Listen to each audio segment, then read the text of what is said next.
Saudara-saudari yang dikasihi oleh Tuhan Yesus Kristus, selamat bertemu kembali dalam program Arus Hayat Voice. Tema kali ini adalah mengatasi masalah amarah dan nafsu. Pembacaan Alkitab diambil dari kitab Matius pasal 5 ayat 22. Tetapi aku berkata kepadamu, setiap orang yang marah terhadap saudaranya harus dihukum. Siapa yang mencaci maki saudaranya harus dihadapkan ke mahkamah agama. Dan siapa yang berkata jahil harus diserahkan ke dalam neraka yang menyala-nyala. Saudara-saudara yang terkasih, kita semua telah diselamatkan berdasarkan iman, bukan berdasarkan pemeliharaan hukum Taurat. Namun, setelah kita diselamatkan, kita harus maju dan memperhidupkan suatu kehidupan yang memiliki standar moralitas yang jauh lebih tinggi daripada hukum Taurat yang lama. Ada dua hal yang merupakan masalah yang terutama dari hal-hal yang telah disinggung Tuhan.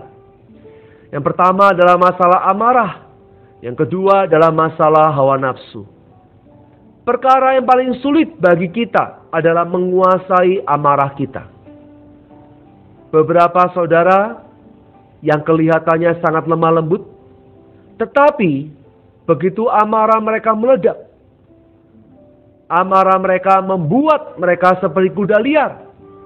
Mereka bahkan tidak mampu mengendalikan temperamen mereka. Dalam ayat 22, Tuhan menyinggung bahwa kalau kita marah terhadap saudara kita, kita harus dihukum. Yang kedua, jika seseorang berkata kepada saudaranya raka, yang artinya adalah bodoh, tolol, tidak ada gunanya, suatu ungkapan yang merendahkan, maka kita akan dihadapkan kepada mahkamah agama. Dan siapa yang berkata kepada saudaranya moreh, yang artinya blow on atau dungu, suatu ungkapan Ibrani yang bersifat menghakimi, menunjukkan suatu pemberontakan. Ungkapan ini lebih serius daripada raka, ungkapan pelecehan yang sebelumnya. Ini menunjukkan bahwa Tuhan menghakimi. Tuhan tidak ingin kita memandang rendah seorang saudara atau orang lain. Boleh jadi kita tidak dapat melewati satu minggu atau satu hari pun tanpa memarahi orang lain, tanpa memandang rendah atau melecehkan orang lain, dan tanpa menghakimi orang lain. Seakan-akan setiap hari, kalau kita tidak marah, kita tentu memandang rendah. Kalau tidak memandang rendah, kita tentu mengutuki orang lain. Antara suami dan istri, saling menghina dan saling mengutuk. Antara adik dan kakak, saling merendahkan dan saling menghakimi. Semua istri pasti pernah memandang rendah dan mengutuki suaminya. Dan suami pun pernah melakukan hal yang sama terhadap istrinya. Ini adalah suatu masalah yang nyata. Pembunuhan menyangkut masalah amarah kita. Perzinahan menyangkut masalah hawa nafsu kita. Amarah dan nafsu merupakan dua masalah yang terbesar yang senantiasa merusak dan mempersulit kita. Saudara-saudara, jika kita ini batu, maka kita tidak akan disulitkan oleh masalah amarah dan hawa nafsu kita. Sebab batu tidak mempunyai perasaan. Tidak peduli betapa beratnya Anda menyakiti, menghina atau memukul batu itu, batu tidak akan dapat bereaksi. Batu juga tidak memiliki hawa nafsu. Mereka tidak akan tergoda oleh hawa nafsu. Tetapi kita sebagai manusia, setiap hari kita mudah terganggu oleh amarah kita. Kita mudah sekali teruji oleh hawa nafsu kita. Betapa mudahnya kita tersinggung atau sakit hati. Mungkin di antara kita ada yang tersinggung paling sedikit 10 kali dalam sehari. Orang yang lain mungkin terganggu oleh hawa nafsu Karena itu, kita harus waspada terhadap hubungan dengan lawan jenis.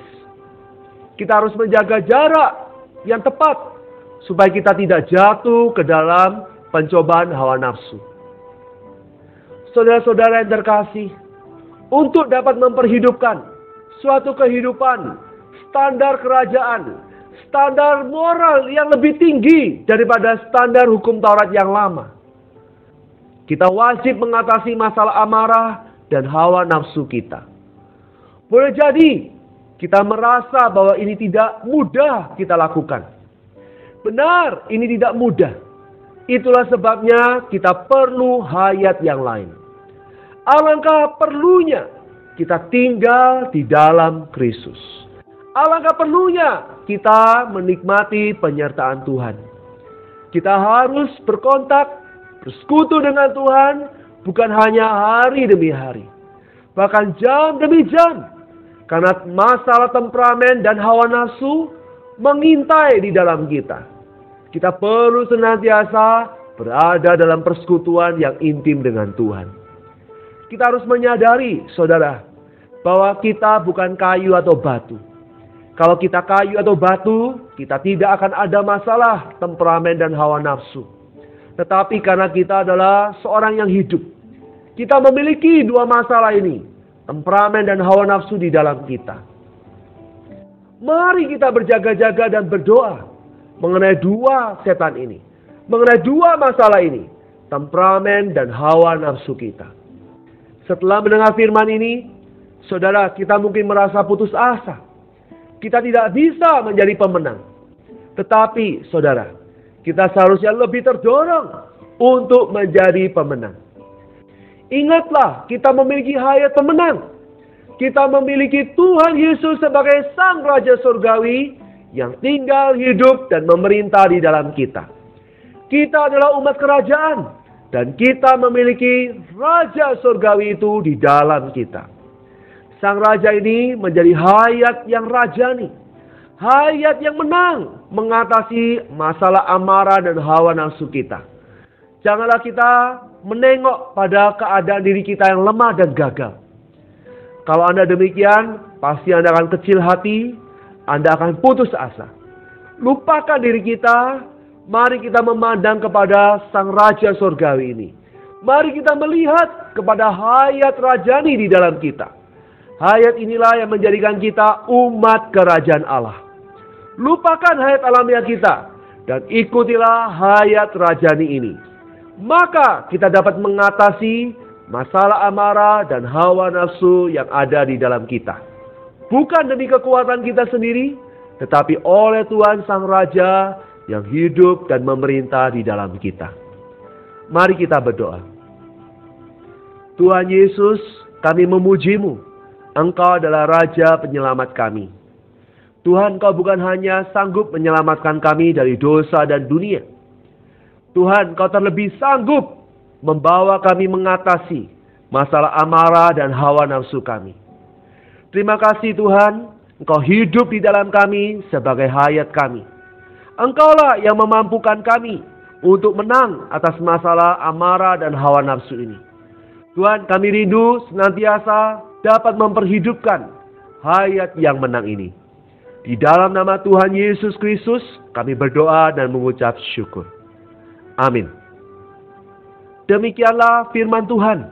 Sampai bertemu di kesempatan berikutnya. Kasih karunia Tuhan Yesus Kristus menyertai kita semua. Amin.